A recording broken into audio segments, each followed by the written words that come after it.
বিসমিল্লাহির রহমানির রহিম। সুপ্রিয় শিক্ষার্থী বন্ধুগণ, আসসালামু আলাইকুম। অ্যাকাউন্টিং স্টাডির পক্ষ থেকে সবাইকে জানাই আন্তরিক অভিনন্দন ও শুভেচ্ছা।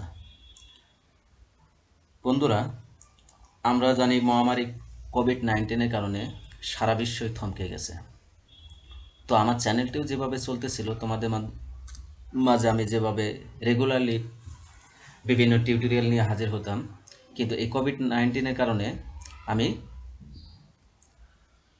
প্রায় কি বাইরে ছিলাম, অনেকটাই কাজ থেকে বাইরে ছিলাম। তো অনেক দিন পরে আমি আবার কাজে জয়েন করলাম। এখন তোমাদের মাঝে আমি নিয়মিত ভিডিও নিয়ে উপস্থিত হব ইনশাল্লাহ। তো দেখো, আজকে বরাবরের মতো আমি এইচএসসি পরীক্ষার্থীদেরকে অগ্রাধিকার দিয়ে থাকব। তো এইচএসসি পরীক্ষার্থী যারা রয়েছে তাদের ফিনান্স ও ব্যাংকিং প্রথম পত্রের যে ম্যাথমেটিক্যাল প্রথম চ্যাপ্টারটি রয়েছে অর্থের সময় মূল্য, এই অর্থের সময় মূল্য অধ্যায় নাম্বার 3 এটি নিয়ে আলোচনা করব। তো চলো শুরু করা যাক।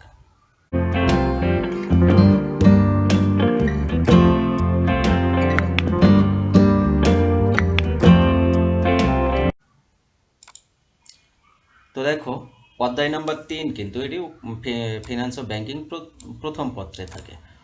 অর্থের সময় মূল্য, একে ইংলিশে বলা হয় টাইম ভ্যালু অফ মানি। তো এখানে বেশ কয়েকটা ফরম্যাট থাকে, আমরা ফরম্যাট অনুযায়ী অঙ্কগুলো ধারা স্টেপ বাই স্টেপ দেখে নেব। তো দেখো, প্রথম ফরম্যাট হলো সরল মুনাফা বের করতে হয়। তো সরল মুনাফা বের করার জন্য তিনটা সূত্র আমরা ইউজ করতে পারি। সেটা হলো সিম্পল ইন্টারেস্ট বা SI সমান পিন, PIN। পি হলো প্রিন্সিপাল অ্যামাউন্ট, আই হলো ইন্টারেস্ট এবং এন হলো নাম্বার অফ ইয়ার। অর্থাৎ আসল টাকাকে পি দ্বারা প্রকাশ করব এবং সুদের হারকে আই দ্বারা প্রকাশ করব, সুদকে আই দ্বারা প্রকাশ করব এবং এনকে বছর সংখ্যা দ্বারা প্রকাশ করব। ঠিক আছে? তো তারপর অনেক সময় বলা থাকতে পারে যে সুদ সহ সুদ আসল কত। আমরা ওই 6, 7 বা 8-এর সুদ আসলের যে অঙ্কগুলো করে থাকি, 4, 5-এও করে থাকি।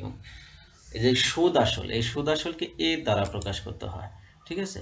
তো অর্থাৎ মোট টাকা কত হবে, যে নির্দিষ্ট সময় পরে এ টাকার সুদ হয়েছে এত টাকা এবং আসল সহ কত টাকা হবে, সেরকম প্রশ্ন চেয়ে থাকে। তো এই প্রশ্নে এটির অ্যান্সার হবে পি প্লাস পিন। অর্থাৎ পিনটাই তো হলো সরল মুনাফা, আমরা পাইলাম তাই না, PIN। এই দেখো, অর্থাৎ আসল টাকার সাথে মুনাফা যোগ করলে কি হয়ে যায়, আমাদের মোট টাকা বের হয়ে যায়। এখন অনেক সময় দেওয়া থাকে যে মোট টাকা দেওয়া আছে, সুদের হার দেওয়া আছে, কিন্তু আসল টাকাটা দেওয়া নাই, বা সুদ দেওয়া আছে বা বছর সংখ্যাও দেওয়া আছে, মোট টাকা দেওয়া আছে কিন্তু আসল নাই। তখন আমরা পি বের করব। পি সমান A divided 1 plus I into N. ঠিক আছে? এটি হলো সরল মুনাফা ফরম্যাট। এরপর হলো চক্রবৃদ্ধি সুদ। তো চক্রবৃদ্ধি সুদকে কম্বাইন্ড ইন্টারেস্ট বলা হয় ইংলিশে। তো কম্বাইন্ড ইন্টারেস্ট অর্থাৎ চক্রবৃদ্ধি সুদ বের করার সূত্র হলো PB into 1 plus I two the power n minus 1 minus PB. তো দেখো, পিবি হলো প্রেজেন্ট ভ্যালু অর্থাৎ বর্তমান মূল্য। একে 1 প্লাস আই হলো সুদের হার। ঠিক আছে? টু দি পাওয়ার এনটাই হলো বছর সংখ্যা, কত বছরে সুদ পাবো আমরা সেটি, মাইনাস 1 মাইনাস পিবি। ঠিক আছে? অর্থাৎ এই যে সুদ সহ যে অ্যামাউন্টটা হবে, এই অ্যামাউন্ট থেকে আবার বর্তমান মূল্যটা বাদ দিলে কি বের হয়ে যাবে, চক্রবৃদ্ধির সুদ বের হয়ে যাবে। এখন এখানে আবার প্রেজেন্ট ভ্যালু চেয়ে বসে থাকে অনেক সময়। তো দেখো, প্রেজেন্ট ভ্যালু কিভাবে চেয়ে বসে। তো প্রেজেন্ট ভ্যালু অর্থাৎ বর্তমান মূল্য চেয়ে বসে। তো বর্তমান মূল্য চাইলেও অবশ্যই ভবিষ্যৎ মূল্য দেওয়া থাকবে এবং কি দেওয়া থাকবে, সুদের হার দেওয়া থাকবে, বছর সংখ্যা দেওয়া থাকবে। তো যেহেতু চক্রবৃদ্ধি থাকলে অবশ্যই এম থাকে, কারণ এক বছরে কতবার সুদ দেওয়া হয় সেটিকে এম দ্বারা প্রকাশ করা হয়। ঠিক আছে? মান্থলিও দিতে পারে, উইকলি দিতে পারে, আবার কি হাফ ইয়ারলি দিতে পারে, বা কোয়ার্টারলি দিতে পারে। তো কোয়ার্টারলি দিলে কি 1 বছরের মধ্যে 4 বার দিবে, হাফ ইয়ারলি দিলে 1 বছরের মধ্যে 3 বার দিবে, তাহলে 2 বার দিবে, তাহলে এম এর মান হবে 2। ঠিক আছে, এইভাবে মান্থলি দিলে 1 বছরের মধ্যে 12 বার দিবে, তাইলে এম এর মান 12 হবে। তো এইভাবে বের করতে হবে। আর ফিউচার ভ্যালুর সূত্র হবে PB into 1 plus I divided M in whole to the power কি হবে এন গুণন এম। তো আমরা এই দুইটা ফরম্যাট নিয়ে এই পর্বে আলোচনা করব, বাকি ফরম্যাটগুলো আমরা পরবর্তী পর্বে আলোচনা করব। তো দেখো এই দুইটা ফরম্যাটের আমরা কিছু অঙ্ক দেখে আসি। তো দেখো কি বলছে, উদাহরণ একে একটা অঙ্ক দেওয়া আছে, খুব সিম্পল একটা অঙ্ক। 5% হারে 2000 টাকা 4 বছরের সরল সুদ ও সুদ আসল কত? তাইলে দেখো এই যে সুদ আসল বলছে, তাইলে এখানে আমরা কি বের করব, এর মান বের করব একটা, তাই না? আর সরল সুদ বলছে, অর্থাৎ এস আই এর মান বের করব এখানে। তো আমাদের এখানে কিন্তু দুইটা রিকোয়ারমেন্ট চাইছে। তো সরল সুদের সূত্র আমরা জানি কি, পি আই এন। পি হলো আসল টাকা, আর আই হলো সুদ, সুদের হার, আর হলো এন হলো বছর সংখ্যা। তো দেখো এখানে পি কত, সরল সুদটা আমরা কিভাবে নির্ণয় করব, এস আই সমান পি আই এন। তো পি আই এন দেখো, পির মান কত হবে 2000 টাকা, তো 2000 গুণন ইন্টারেস্ট কত, ইন্টারেস্ট রেট কত দেওয়া আছে 5%। আমরা কিন্তু পার্সেন্টেজ সরাসরি কোনো কিছুর সাথে গুণ করতে পারি না। তো পার্সেন্টেজকে আমাদেরকে পূর্ণ সংখ্যায় করতে হবে। কি করতে হবে, এই 5কে 100 দিয়ে ভাগ করতে হবে। 5 ভাগ 100 সমান যে রেজাল্টটা হবে সেটি দিয়ে গুণ করব। ঠিক আছে, সমান 0.05 রেজাল্ট হবে। তো 0.05 দেব গুণন এন এর মান কত আছে 4 বছর, তো এখানে 4 দিয়ে দিলাম। তো এটা গুণন করলে কত হয় 400 টাকা হয়। তো সরল মুনাফা বের হয়ে গেল 400 টাকা। ঠিক আছে, এরপর সুদ আসল বের করতে বলছে। 2 নম্বর বলছে সুদ আসল, তাই এর মান বের করতে বলছে। এর সমান কি, পি প্লাস পিন অথবা এসআই। ঠিক আছে, যেহেতু আমরা সরল মুনাফা বের করে ফেলছি এখানে, তো আমরা সরাসরি এসআই বসাই দিব। তো পি ছিল 2000 টাকা, আর এসআই কত পেলাম 400 টাকা। তো 2000 প্লাস 400 সমান কত হলো 2400 টাকা। এটি ছিল 1 নম্বর উদাহরণের সমাধান। অনেক সহজ কিন্তু অঙ্ক। আমরা যদি এই ফরম্যাটগুলো অঙ্কগুলো যদি করতে পারি, তাইলে কিন্তু আমরা স্টেপ বাই স্টেপ খুব ভালোভাবে বেসিকগুলো খুব আয়ত্ত করতে পারবো। আর যখন বেসিক আয়ত্ত করতে পারবো, তখন যেভাবে কোশ্চেন আসুক না কিন্তু আমরা কিন্তু সেটা অবশ্যই করতে পারবো। তো দেখো 5% হারে 2 নম্বর উদাহরণ দেখো, 5% হারে সরল সুদে কত টাকার 4 বছরের সুদ আসল এত টাকা হবে। তো দেখো এখানে কত টাকার, তার মানে কি আসল টাকাটাই দেওয়া নাই, এখানে আসল টাকাটাই দেওয়া নাই, আমাদের পির মান বের করতে হবে। প্রশ্নটা কিন্তু আগে পড়ে বুঝতে হবে ভালোভাবে, যে 5% হারে সরল সুদে কত টাকা 4 বছরের সুদ আসল 2400 টাকা হবে। দ্যাটস মিন এর মান দেওয়া আছে, আয়ের মান দেওয়া আছে, এন এর মান দেওয়া আছে, কিন্তু পি এর মান দেওয়া নাই। তো পি এর সমান কি, A divided 1 plus I into N. ঠিক আছে, তো এখানে এ এর মান কত, এই যে 2400 টাকা, এটাই তো সুদ আসল, তাই না? এই তো সুদ আসল, তো 2400 টাকা। আর 1 তো 1ই থাকবে, তারপরে আয়ের মান কত হবে, 5% আছে, তাহলে 0.05 হবে। ঠিক আছে, আর এন এর মান হলো 4 বছর, এখানে 4 বছর দেওয়া আছে, তাই এটা গুণন করে দেবো। তো এটা দেওয়ার পরে 2400কে এই যে 1.2 দিয়ে ভাগ করলে 2000 টাকা হবে। এই 2000 টাকাই হলো কি আমাদের কি আসল টাকা। ঠিক আছে, বুঝতে পারছো? এর সূত্রটা বসাবা, পি সমান 1 ডিভাইডেড পি সমান এ ডিভাইডেড 1 প্লাস আই এন। ঠিক আছে, তো এই যে এখানে সব ইনফরমেশন দেওয়া আছে, দিয়ে ক্যালকুলেশন করে নেবা, আসলটা বের হয়ে যাবে। এরপর উদাহরণ 3 নাম্বার অঙ্কটা দেখো কি বলছে এখানে, যে 5% হারে সরল মুনাফায় 2000 টাকা কত বছরে 400 টাকা মুনাফা হবে। তো এখানে খুব সিম্পল একটা জিনিস, কত বছর চাইছে, অর্থাৎ এন এর মান বের করতে বলছে। এখানে এন এর মান বের করতে বলছে। দেখো সরল মুনাফা যে কয়েকটা ফরম্যাট থাকে, আমি সবগুলো অঙ্কই কিন্তু স্টেপ বাই স্টেপ দেখাই দিচ্ছি। একটা অঙ্ক বুঝলে, মনোযোগ দিয়ে যদি বোঝো, তাহলে সবগুলো অঙ্কই কিন্তু খুব ভালোভাবে বুঝবা। তো এখানে এন এর মান বের করতে হলে আমাদেরকে অবশ্যই কি সরল মুনাফা আগে বের করতে হবে। সরল মুনাফার সূত্রটাই ইউজ করতে হবে এন এর মান বের করার জন্য। আমরা কি করব, সরল মুনাফার সূত্রটাই ইউজ করব। তো এস আই সমান কি আমরা জানি পি আই এন, তো তাই না? এস আই কিন্তু কত দেওয়া আছে, 400 টাকা দেওয়া আছে, মানে সরল মুনাফা সিম্পল ইন্টারেস্ট 400 টাকাই দেওয়া আছে।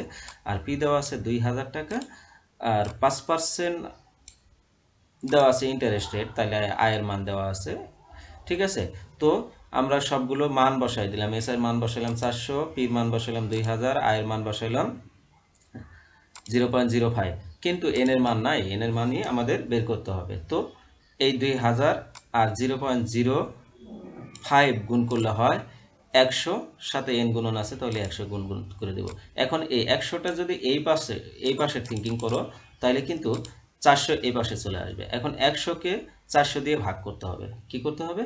সরি, এই এই যে এই পাশে যে 100 থাকলো, এই 100 গিয়ে 400কে ভাগ করবে, অর্থাৎ 400 উপরে যাবে, নিচে 100 থাকবে, অর্থাৎ 400কে 100 দিয়ে ভাগ করলে কত হবে? 4 বছর। তো এই 4 বছরই হলো এন এর মান। বুঝতে পারছো? তো সিম্পল ইন্টারেস্ট বা সরল মুনাফার এই 3 ক্যাটাগরির প্রশ্ন চেয়ে বসতে পারে যে পির মান কত বা এর মান কত। 4 ক্যাটাগরি হবে, সরি। পির মান কত, এর মান কত, তারপর হলো এসআই কত, এরকম প্রশ্ন থাকবে। তো দেখো 2 নম্বর ফরম্যাটে আমরা একটু চক্রবৃদ্ধি সুদের অঙ্কের দিকে যাই। না, 4 নম্বরেও অবশ্য এটা 4 নম্বর সরল সুদে দেওয়া আছে। ঠিক আছে, 4 নম্বর সরল সুদ কি বলছে? তাহলে সুদের হার কত, এখানে আয়ের মান বের করতে বলছে। একই জিনিস, কিন্তু এন এর মান যদি বের করতে পারে, আয়ের মান বের করতে পারবো। দ্যাটস মিন এখানে যে এন এর আয়ের মান যে বসাই দিয়েছিলাম, এখানে আয়ের জায়গায় আই বসাবো, এন এর মান এখানে বসাই দিব, গুণন করে দিব, এই জায়গায় এন এর জায়গায় শুধু আই হবে। লাস্টে আমরা একটু সেটাকে পার্সেন্টেজ করে দেবো, যে রেজাল্ট আসবে ওটা 100 দিয়ে গুণ করলে পার্সেন্টেজ হয়ে যাবে। ঠিক আছে, 2 নম্বর ফরম্যাট দেখো। 2 নম্বর ফরম্যাট বলছে 5% অর্ধবার্ষিক চক্রবৃদ্ধি মুনাফার, অর্ধবার্ষিক চক্রবৃদ্ধি কিন্তু, তাইলে অর্ধবার্ষিক মানে কি? তোমার বছরে 2 বার দেয়, মানে 6 মাস পর পর সুদ দেয়, তাইলে এম এর মান কিন্তু 2 হবে। চক্রবৃদ্ধি মুনাফায় 2000 টাকায় 4 বছর পর কত মূল্য হবে? তো এখানে কি বের করতে বলছে? ভবিষ্যৎ মূল্য বের করতে বলছে। 4 বছর পর, 4 বছর পর কত মূল্য হবে? দ্যাটস মিন কি? তোমার হলো 4 বছর পরে এই টাকার মূল্য কত হবে? তাহলে ভবিষ্যৎ মূল্য না? তাহলে এ ভি সমান কি? P V into 1 plus I divided M গুণন A to the power N গুণন এম। তো এখানে দেখো পিবির মান কত দেওয়া আছে? 2000 টাকা। ওকে, আমরা পিবির মান 2000, বর্তমান মূল্য 2000 টাকা পেয়ে গেলাম। তারপর হলো সুদের হার দেওয়া আছে 5%, আমরা সুদের হার 5% লিখে ফেললাম। আয়ের মান, তারপরে দেওয়া আছে এম এর মান, অর্ধবার্ষিক যেহেতু বলা আছে, তাহলে বছরে 2টা হবে, চক্রবৃদ্ধির সংখ্যা 2, এম এর মান। তারপরে বছর সংখ্যা আছে এন কত? 4 বছর, তাহলে এন এর মান 4। এখন ভবিষ্যৎ মূল্য বের করতে হবে। তো আমরা এভাবে সূত্রটা যেহেতু লিখলাম, সূত্রটা লিখে এই মানগুলো বসাই দিলাম। মানগুলো বসাই দেওয়ার পরে আমাদের কিন্তু এই যে 0.05কে 2 দ্বারা ভাগ করতে হবে, আগে ভাগ করে 1 এর সাথে এইটা গুণন করতে, যোগ করতে হবে, যোগ করে তারপরে এই 8 পাওয়ার করতে হবে, করলে এটা রেজাল্ট আসবে। তো এইটার সাথে এটা 2000 টাকা গুণ করলে কত হবে? 2436.8 টাকা। এটি হবে ভবিষ্যৎ মূল্য, অর্থাৎ 2400 টাকা এখন ইনভেস্ট করলে 4 বছর, সরি 2000 টাকা এখন ইনভেস্ট করলে 4 বছর পরে 2436.8 টাকা হবে। এরপর উদাহরণ 6 দেখো। উদাহরণ 6 হলো 10% হারে ত্রৈমাসিক চক্রবৃদ্ধি সুদে 5 বছর পর 20,000 টাকার বর্তমান মূল্য কত? এখানে বর্তমান মূল্য বের করতে বলছে। কি বলছে? বর্তমান মূল্য বের করতে বলছে। তো 10% হারে ত্রৈমাসিক মানে 3 মাস পর পর সুদ দেয়, তাহলে এক বছরে কয়বার সুদ দেবে? 3 মাস পর পর। 12কে 3 দিয়ে ভাগ করো, 4 হবে, তাহলে এম এর মান 4। ঠিক আছে, এন এর মান কত হবে? 5 বছর বলছে। তারপরে এটি বর্তমান টাকা 20,000 টাকা, এটা তাহলে পিবির মান এটা 20,000। আর আয়ের মান হবে 10%, তাহলে 10কে 100 দিয়ে ভাগ করলে 0.10 হবে। তো দেখো আমাদের কি বলছে? বর্তমান মূল্য কত? এটা বলছে 5 বছর পর 20,000 টাকার বর্তমান মূল্য কত? তো 5 বছর পর এটা এই 20,000 টাকা হবে, তাহলে এটা ভবিষ্যৎ মূল্য।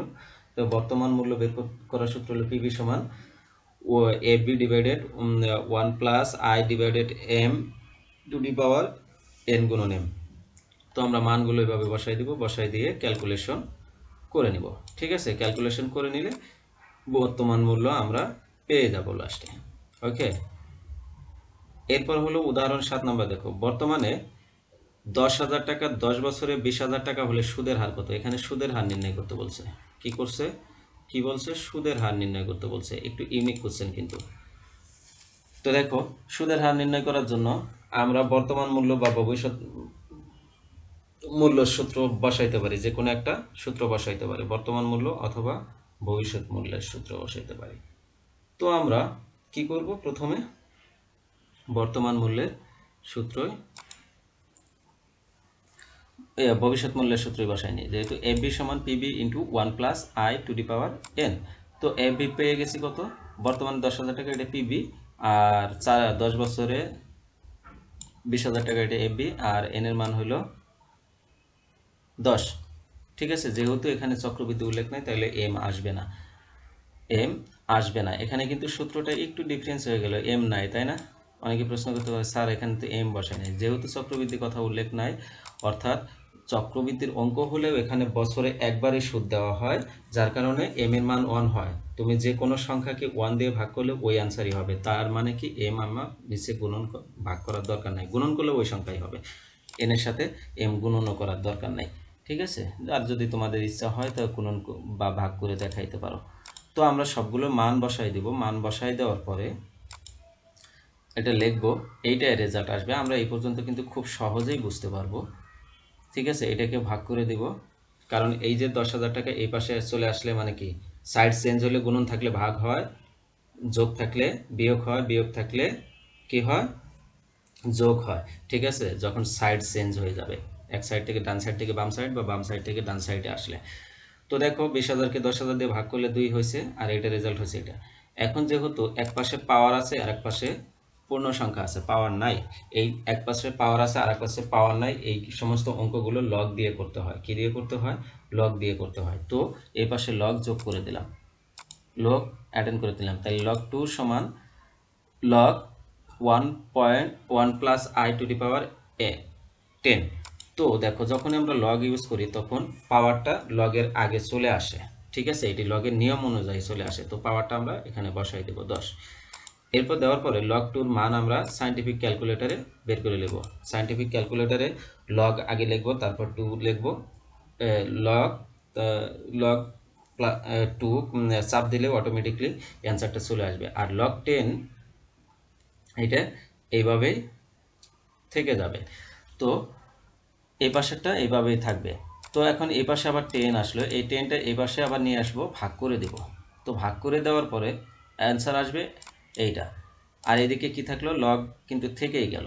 তো এক পাশে লগ আছে আর এক পাশে লগ নেই, সেই ক্ষেত্রে আমরা কি করব, সেই ক্ষেত্রে এক এন্টি লগ দিয়ে দুইটা লগ এন্টি লগ দিয়ে আমরা পরের লগটা উঠাই দেব, এই পাশে এন্টি লগ দিব। তো লগ শিফট এন্টি দিলে দেওয়ার পরে এই রেজাল্টটা, এটা লিখলে লিখে সমান চাপলে এই রেজাল্টটা চলে আসবে 1.0.1.072।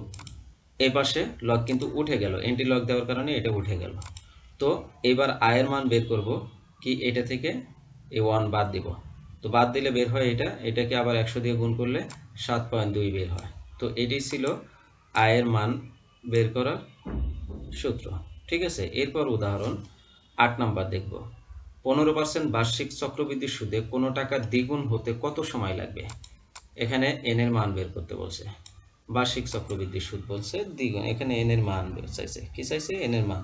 তো আমরা ওই সূত্রটা ইউজ করব, শুধু আয়ের মান তো আগে আয় বের করছি, এবার এন এর মান বের করব, তাই না? তো ওইভাবে বসাই দেব। দেখো কোনো টাকার দ্বিগুণ, এখানে কিন্তু টাকা উল্লেখ নাই, তাহলে আমরা টাকা 100 টাকা ধরে নিব, বর্তমান মূল্য 100 টাকা, আর কত বছর পর দ্বিগুণ হবে, তাহলে 100 টাকা দ্বিগুণ 200 টাকা, 200 টাকা হলো ভবিষ্যৎ মূল্য, সুদের হার 15%, সময় কত। তো এটা সূত্র বসাবো, এইভাবে ক্যালকুলেশন করব, করে এটা আবার লগ, ওইভাবে লগ এন চলে আসলো।